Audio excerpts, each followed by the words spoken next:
আপনারা অনেকে হয়তো স্ট্রিট ফুড বানানোর লোকেদেরকে দেখেছেন যারা বিভিন্নভাবে বিভিন্ন খাবার বানায়, কিন্তু আপনারা কি কখনো এমন মানুষদেরকে দেখেছেন যাদের খাবার বানানোর পদ্ধতি এদের থেকে সম্পূর্ণ আলাদা? যেখানে কিছু মানুষ বড় পাত্রে খাবার বানায়, আবার কিছু মানুষ রাস্তায় উড়িয়ে উড়িয়ে খাবার বানায়, আবার কিছু মানুষ একসাথে কয়েক লাখ মানুষের খাবার তৈরি করে। তো বন্ধুরা, আজকের ভিডিওতে আমি আপনাদেরকে পৃথিবীর সবচেয়ে অদ্ভুত এবং আশ্চর্যকর স্ট্রিট ফুড বানানোর লোকেদেরকে দেখাবো, যেগুলো দেখে আপনি অবাক হয়ে যাবেন। তো চলুন শুরু করা যাক। চায়নার স্ট্রিট ফুড তো অনেক বিখ্যাত, কারণ তারা বিভিন্ন রকমের স্ট্রিট ফুড বানিয়ে থাকে। কিভাবে তারা এই ছোট্ট বলকে তেলে ভেজে বড় করে ফেলছে তা আপনারা নিজের চোখেই দেখুন।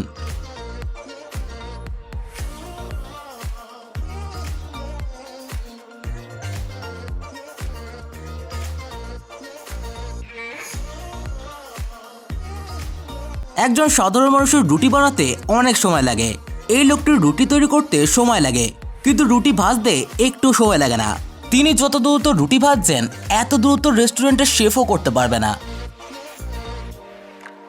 একটা শসাকে কতটা পাতলা করে কাটা যায়, যেটা এই ভিডিওটা না দেখলে আপনি বুঝতে পারবেন না।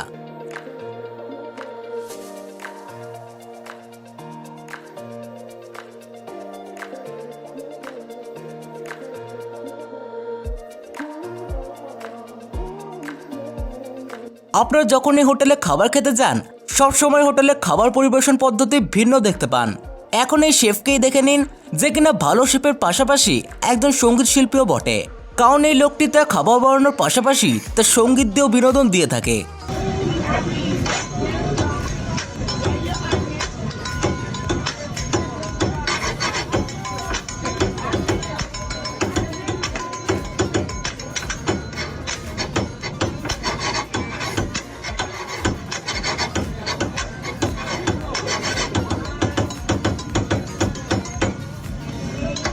আপনারা বড় রুটি তৈরি হতে তো অনেকে দেখেছেন, কিন্তু একজন ব্যক্তি কতটা বড় রুটি বানাতে পারে সেটা এই ভিডিওটা না দেখলে বুঝতেই পারবেন না।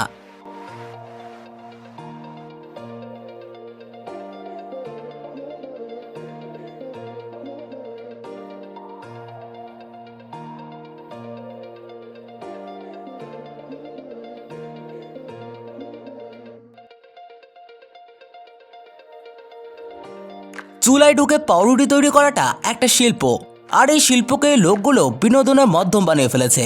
এরা চুলার ভিতরে ঢুকে পাউরুটিকে এমনভাবে আটকে দেয় যেটা দেখার জন্য মানুষের ভিড় জমে থাকে।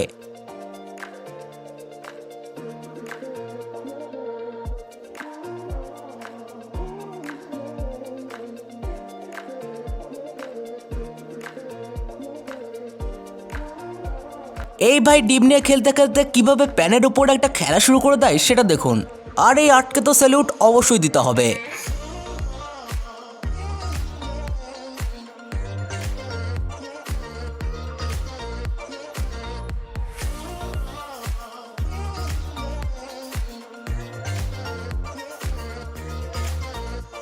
আপনারা হয়তো অনেক ধরনের ফলেরই খোসা সরানোর মেশিন দেখেছেন, কিন্তু কখনো আনারসের খোসা সরানোর মেশিন দেখেছেন?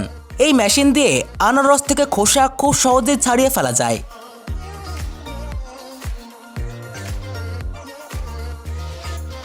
এত দ্রুত টমেটো কাটতে পারে শুধুমাত্র একজন দক্ষ শেফ।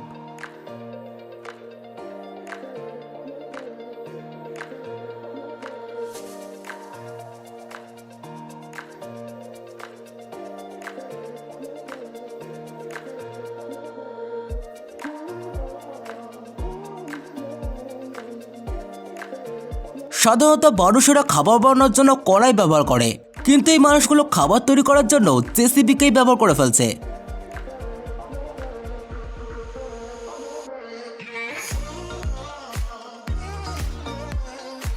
এই মহিলা নাচতে নাচতে ভাজার জন্য প্যানের নুডলসের উপর একটি বড় টুকরো নেয়।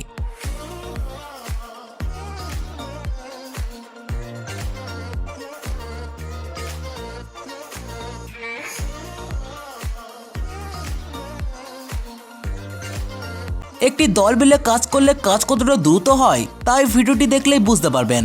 তারা সবাই মিলে কয়েক ঘন্টার মধ্যেই 688 জনকে খাবার পরিবেশন করে।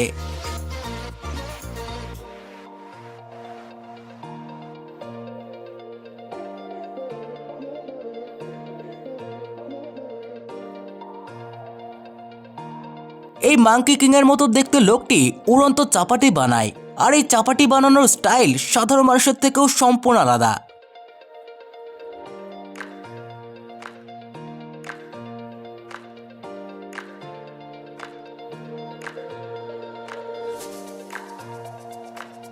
যে মানুষেরা গ্রামে থাকেন তারা অবশ্যই জানেন কিভাবে আখের রস বের করতে হয় আর তার থেকে কিভাবে গুড় বানানো হয়। সেই গুড় থেকে তৈরি মিষ্টিগুলো এই বড় একটা প্যানে রাখা হয় এবং এরপরে বিভিন্ন প্রসেসের মাধ্যমে গুড়ের ছোট ছোট টুকরো বানানো হয়। আপনারা কি কখনো জাপানের বজি ডিশ ট্রাই করেছেন? এটি জাপানের এমন একটি সুস্বাদু খাবার যেটা খাওয়ার পর আপনি আপনার আঙুল চাটতে থাকবেন। এই খাবার তৈরি করার প্রসেসও সাধারণ খাবারের থেকে সম্পূর্ণ আলাদা।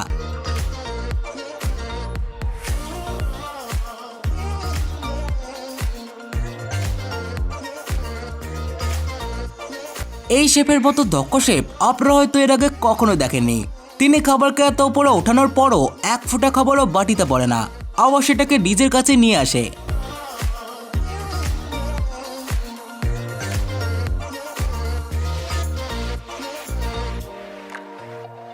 এই চাইনিজ মহিলা পাতলা রুটিকে বড় একটা তাওয়ার উপরে বানাচ্ছে।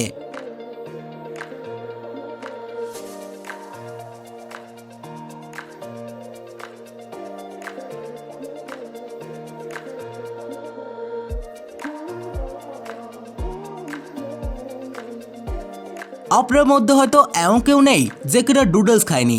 আপনি কি কখনো ডুডলসকে সরাসরি কারখানায় তৈরি হতে দেখেছেন? যদি না দেখেন তাহলে ভিডিওটি দেখুন কিভাবে ডুডলসগুলো কাপড়ের মতো তারে টাঙানো হয়েছে।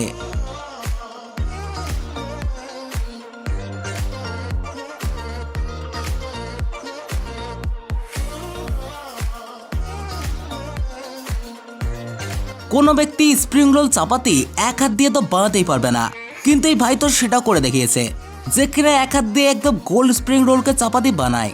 আর সে একসাথে একটা বা দুটো স্প্রিং রোল বানায় না, বরং একসাথে 7টা স্প্রিং রোল চাপাতি বানায়।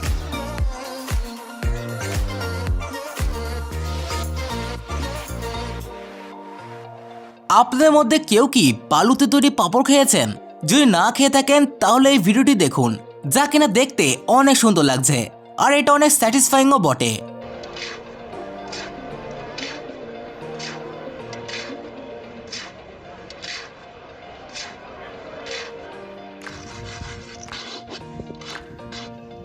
It will be 1 minute, 1 minute.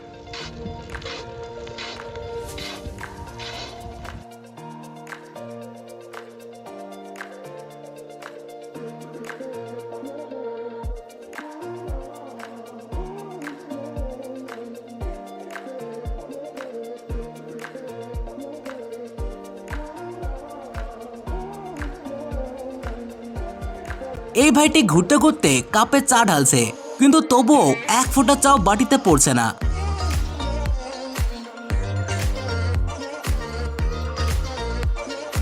তো বন্ধুরা, ভিডিওটি কেমন লাগলো তা অবশ্যই আমাদেরকে কমেন্ট করে জানাতে ভুলবেন না। ধন্যবাদ।